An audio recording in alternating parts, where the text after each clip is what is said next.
આ કેરામાં પાણી આવે છે. હવે આ કેરો છે, આમાં પાણી આવે.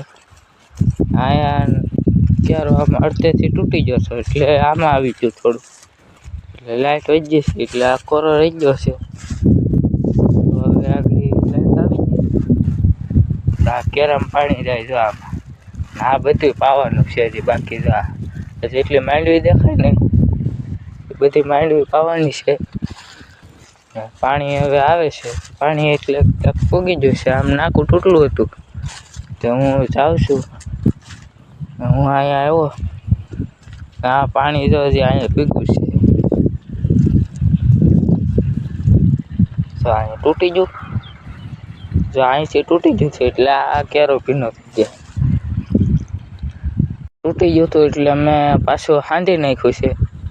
એટલે અમે જો ગમે મિત્રો, હવે આમાં ગમે મિત્રો જોડાવ, ખેતી વિકાસ છે એટલે જોડાવ તો કાંઈ વાંધો નહીં. લાઈક કરો, સબસ્ક્રાઈબ કરજો અને મને આગળ વધારજો. હું નાનો એવો યુટ્યુબર છું.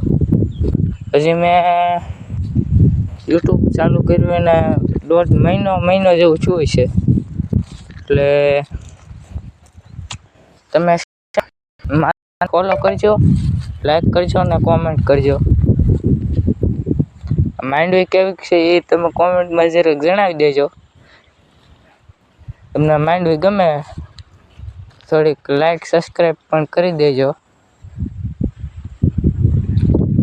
બાકી તો જય રામાપીર, જય હનુમાન દાદા. તમને ગમે એટલે લાઈક કરજો, સબસ્ક્રાઈબ કરજો. ને પાણી આપણું અહીંયા પૂગી ગયું છે હવે, એટલે આપણે આ એટલું બધું પાવાનું જ છે, હજી બાકી જ છે. એટલે આ લાઇટ વહી ગઈ છે પહેલાં ગેપમાં, એટલે લાઇટ વહી ગઈ એટલે પાછું ચાલુ કર્યું. તે હવે આ એક કેરો બાકી છે ને આ બધું પી ગયું, પાવાનું બાકી છે. એટલે તમે બને એટલો ફોલો કરજો. વિડીયો ગમે તો ફોલો, સબસ્ક્રાઈબ, લાઈક કરી દેજો. ન ગમે તો ન કરો, એ તમારી ઈચ્છા. બાકી તો હું બીજાને જેમ કસમ બસમ તો કાંઈ દેતો નથી. એટલે હું નવો યુટ્યુબર છું. તમારે મને લાઈક કરવી હોય, ફોલો કંઈક કરવું હોય તો કરજો.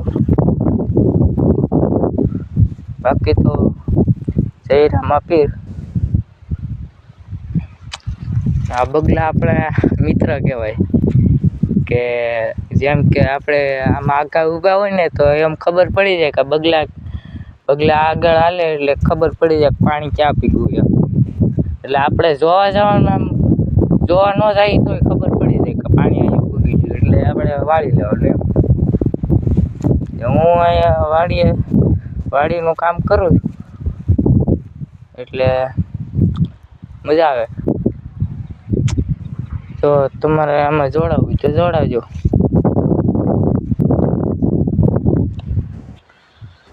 આ જો બગલા આપણા મિત્ર કહેવાય. જો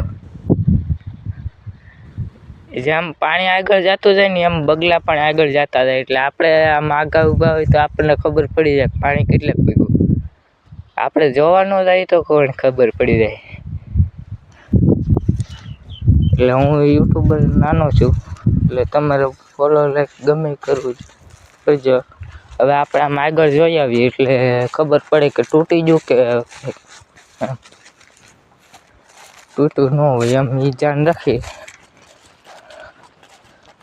કેમ કે એક એનો પાળો આવે ને, તોરિયા જેવો પાળો જાવડા, એ છે એ તૂટી જાય છે. એટલે જો એવું થાય એટલે પછી એ છે ને આછો પાળો થઈ ગયો એટલે તૂટી જાય છે.